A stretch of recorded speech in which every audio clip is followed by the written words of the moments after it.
ఓం మహాగణాధిపతయే నమః. ఓం గురుభ్యో నమః. ఓం శ్రీమాత్రే నమః.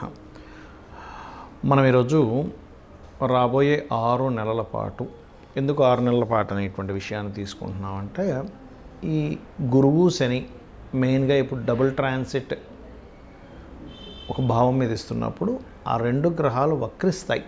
ఎప్పుడు వక్రించనున్నాయి అంటే జూలై మాసం నుంచి, ఆల్మోస్ట్ జూలై మిడిల్ నుంచి శని వక్రిస్తాడు. ఇప్పుడు మీన రాశిలో ఉండే శని వక్రిస్తాడు. దాని తర్వాత అక్టోబర్ మిడిల్ నుంచి ఆల్మోస్ట్ గురువు వక్రిస్తాడు. సో అక్టోబర్లో అయినా జూలైలో శని భగవానుడు ఇద్దరు వక్రించినప్పుడు, ఇప్పుడు స్ట్రైట్గా ఉన్నప్పుడు ఇచ్చే ఫలితాలు, వక్రించినప్పుడు ఇచ్చేటువంటి ఫలితాలు, మరియు దీంతోపాటు ఈ కేతువు కుజుడు మనం పిశాచయోగం గురించి చెప్పుకుంటూనే ఉన్నాం, రకరకాల ఇబ్బందులు అవన్నీ కూడా. ఇది దేశకాల పరిస్థితుల్లో ఎటువంటి మార్పులను తెస్తుంది, అలాగే ఈ వక్రించి మరలా ముందుకు వెళ్ళేటువంటి విషయాల్లో ఎటువంటి ఫలితాలు ఉంటాయి అనేటువంటి విషయాలని ఇప్పుడు మనం ఒక్కొక్క లగ్నరీత్యా, లగ్నం తెలియని వారు రాశి చూసుకోవచ్చు, తప్పేం కాదు. ఎందుకంటే రాశి ఫలాలు వేరు, లగ్నరీత్యా గ్రహాలు మార్పులు చెందినందుకు ఆ లగ్నం నుంచి ఆ యొక్క గ్రహాలు ఎటువంటి ఫలితాలు ఇస్తాయి, అందులో మంచి ఫలితాలు ఉంటాయి, జాగ్రత్తలు ఉంటాయి. ఎవరెవరు ఎటువంటి జాగ్రత్త తీసుకుంటే బాగుంటుంది అనేటువంటి విషయాల్ని చెప్తుంది నేనైనప్పటికీ కూడా, చెప్పిస్తుంది సాక్షాత్ లలిత అమ్మవారిగా భావిస్తూ మనం తెలుసుకుందాం. మేష లగ్నము లేదా మేషరాశి. లగ్నం తెలిసిన వాళ్ళు లగ్నం నుంచి చూసుకోండి, రాశి తెలిసిన వాళ్ళు రాశి నుంచి చూసుకోవచ్చు, తప్పేం లేదు. రాశి రీత్యా కూడా పనిచేస్తూ ఉంటుంది. అయితే మేషం నుంచి 12వ స్థానంలో శని భగవానుడు ఎప్పుడైతే 12లో ఉన్నాడో, 12వ అధిపతి 3లో ఉన్నాడో, ఈ వక్రగతి ఎప్పుడైతే June, middle of the June నుంచి శని వక్రిస్తాడో, మీకు ఒక శుభవార్త ఏమిటి అంటే, శని వక్రగతి వల్ల ఆ 4.5 నెలలు కూడా, జూలై మిడిల్ నుంచి ఒక 4.5 నెలలు ఏలినాడు శని ప్రభావం అనేటువంటిది తగ్గుతుంది. రాశిరీత్యా చూసుకుంటే కనుక ఏలినాడు శని అంతా కూడా రాశిరీత్యా చూసుకోవాలి, లగ్నం అక్కర్లేదు. అలాగే మరొక విషయం ఏంటంటే, ఇక్కడ అక్టోబర్ మిడిల్ నుంచి గురువు వక్రిస్తాడు. అంటే దీనివల్ల ఏమో దీని ప్రభావం తగ్గుతుంది శని వక్రగతి వల్ల. గురువు ఎప్పుడైతే అక్టోబర్ మిడిల్ నుంచి గురువు వక్రిస్తాడో, ఇది ఇచ్చేటువంటి రిజల్ట్ ఏమిటి అని చెప్పి చూసుకున్నట్లయితే, ఇక్కడ ఇది ఏమవుతుంది, గురువు ప్రత్యేకంగా సింహంలోకి మన కర్కాటకంలోకి వెళ్ళిపోయి మనకి అతిచారంలో వెళ్ళిపోతున్నాడు ఈసారి గురువు. ఈ విశ్వావసునామ సంవత్సరంలో 3 నెలలు 3 రాసులు మారుతున్నాయి. ఏమిటవి అంటే, 3 రాసులు మక విశ్వావసునామ సంవత్సరం ప్రారంభంలో వృషభంలో ఉన్నటువంటి గురువు ఒక 6 నెలల పాటు మిథునంలో ఉండి దాని తర్వాత కర్కాటకంలోకి వెళ్ళిపోతున్నాడు. అలాంటప్పుడు కలిగే ఫలితాలు ఏమిటంటే, మీరు కొంతమంది చూడండి, రియల్ ఎస్టేట్ రంగాల్లో పలానా ప్లేస్ అమ్మిపించడం ద్వారా నాకు డబ్బులు, మీడియేటింగ్ ద్వారా కొంత మనీ వచ్చింది, లేకపోతే ఇది అమ్మడం ద్వారా నాకు ఇంత లాభం వచ్చింది అంటూ ఉంటారు. అటువంటి వాటికి చాలా అనుకూలంగా ఉంటుంది గురువు 4లోకి వెళ్ళి మళ్ళీ వక్రించినందుకు. అయితే ఈ 4లోకి వెళ్ళి వక్రించినందుకు ఏమవుతుంది అంటే, ఇక్కడ తండ్రి గారికి సంబంధించిన ఆస్తి మీకు రావాల్సింది రావడము, తద్వారా దాన్ని మళ్ళీ మీరు క్యాష్ చేసుకోవడము లేదా మారిపోవడము, ఇటువంటివి ఇస్తాయి ఎక్కువగా. అదేవిధంగా ఏదైనా కొన్ని కోర్సెస్ తీసుకునేటప్పుడు కూడా చూసుకొని తీసుకోండి.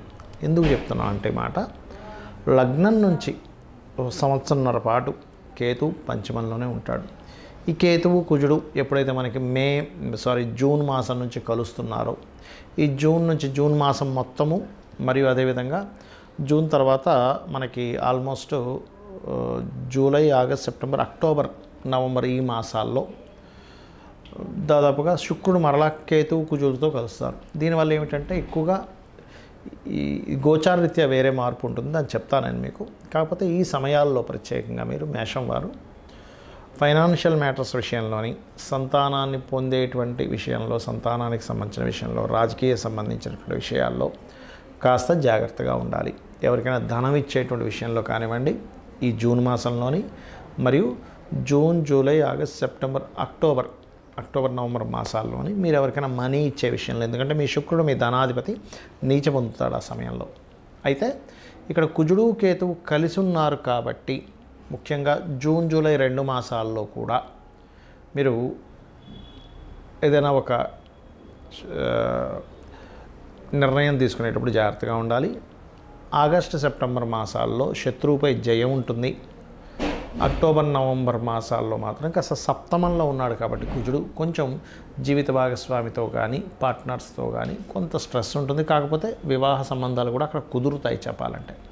మరి మీరు ఈ పంచమ స్థానంలో పిశాచ యోగం జరగడం, ఈ 2 గ్రహాలు వక్రిస్తున్నందుకు చేయవలసింది ఏమిటి అంటే, శని వక్రగతి మంచిదని చెప్పుకున్నాము, గురువు వక్రగతి కూడా ఒక రకంగా కొని అమ్మేటువంటి విషయాలకి చాలా మంచిది. కాకపోతే స్కందుణ్ణి గణపతిని నిత్యము ఒక మెడిటేషన్లా తీసుకుంటూ చేయండి, అన్ని విధాలా మీకు బాగుంటుంది.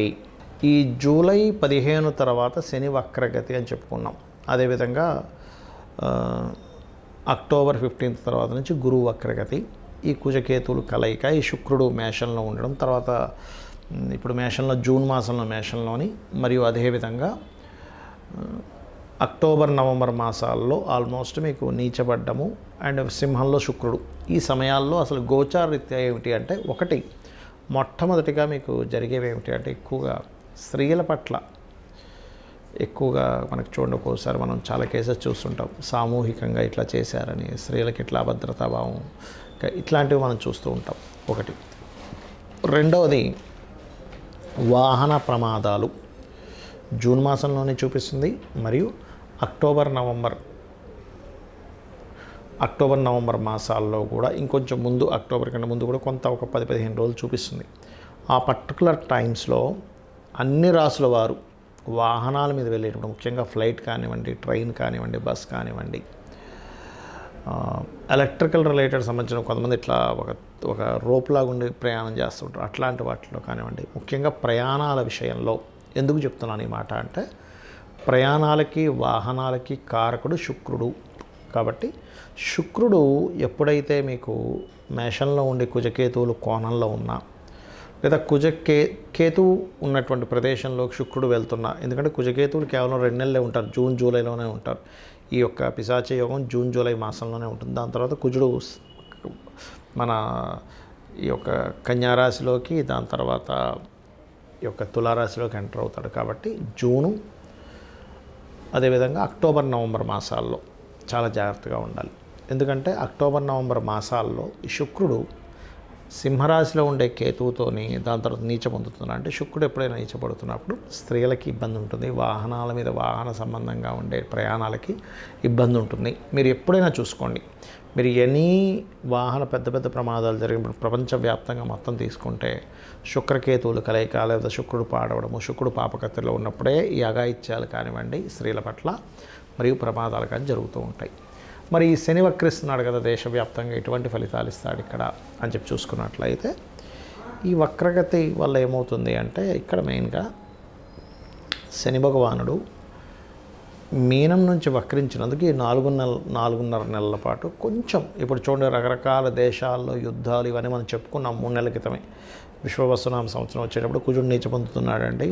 కుజుడు దాని తర్వాత రకరకాల ఇది ఇస్తాడు, జల సంబంధంగా యుద్ధాలు ఇస్తాడని మనం చెప్పుకున్నాం, జల సంబంధంగా గొడవలు ఇస్తాడని చెప్పుకున్నాం. అయితే ఎప్పుడైతే మీకు ఈ యొక్క శని వక్రిస్తాడో ఆ 4.5 నెలలు కొంత రిలీఫ్ వస్తుంది, కొంత రిలీఫ్ గుర్తుపెట్టుకోండి. అంటే కొంచెం యుద్ధ సంబంధించింది కొంచెం తగ్గుతుంది అక్కడ, కానీ మరలా వక్రగతి పోయి మళ్ళీ స్ట్రైట్ అయినప్పుడు మాత్రం మళ్ళీ ఇబ్బందిస్తూ ఉంటాడు. ఎందుకంటే శని గురురాశుల్లో సంచరించేటప్పుడు, నేను చాలా రోజుల క్రితం చెప్పాను ఈ మాట, ఏమంటే 2.5 సంవత్సరాలు ఉంటాడు అక్కడ. గురువులకి ముఖ్యంగా హెల్త్ పరంగా బ్రెయిన్ రిలేటెడ్ ఇష్యూస్ ఏమైనా ఉంటే వెంటనే చూపించుకోండి అనేటువంటిది. మరియు అదేవిధంగా ధార్మికంగా ఉండేటువంటి అనేకమైనటువంటి విషయాల్ని కొట్టిపడేయడము, అధర్మమే తాండవం ఆడడము అనేటువంటిది నేను చెప్పాను మీకు.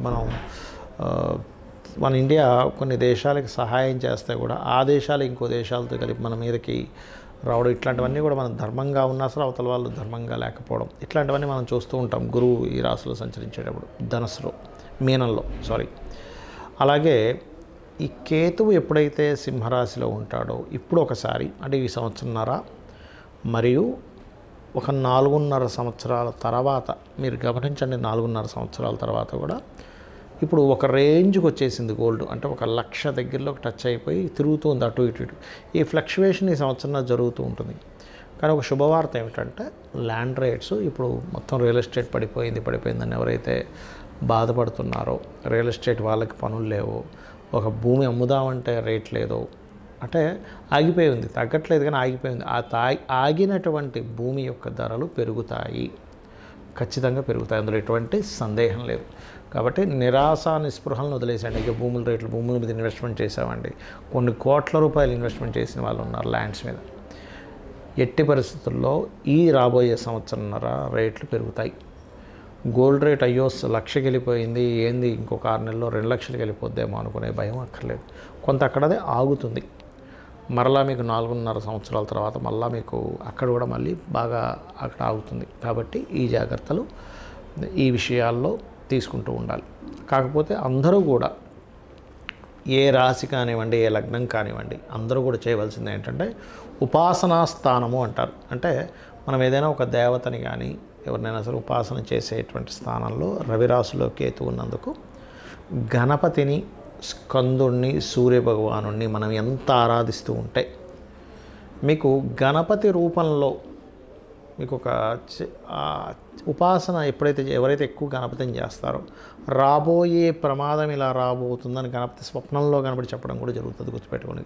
ఎందుకంటే ఈ కలియుగంలో కలౌ చండీ వినాయక అంటారు. అంటే చండీ ఆరాధన, గణపతి ఆరాధన చక్కటి ఫలితాలు ఇస్తుంది కలియుగంలో. వేరే ఆరాధన చక్కటి ఫలితాలు ఇవ్వదని కాదు, కలియుగ దైవమైనటువంటి వెంకటేశ్వర స్వామి ఆరాధన ఇవ్వదా అంటే అలా కాదు, కానీ ఎక్కువ ఫలితం ఇస్తుందని మన శాస్త్రవచనం. కాబట్టి స్కందుణ్ణి, గణపతిని, సూర్యుని ఎక్కువ ఆరాధించండి. మీరు ఎటువంటి ఇబ్బందుల్లో పడకుండా ఆ యొక్క స్వామివారు మిమ్మల్ని రక్షించి తీరుతారు. శ్రీమాత్రే నమః.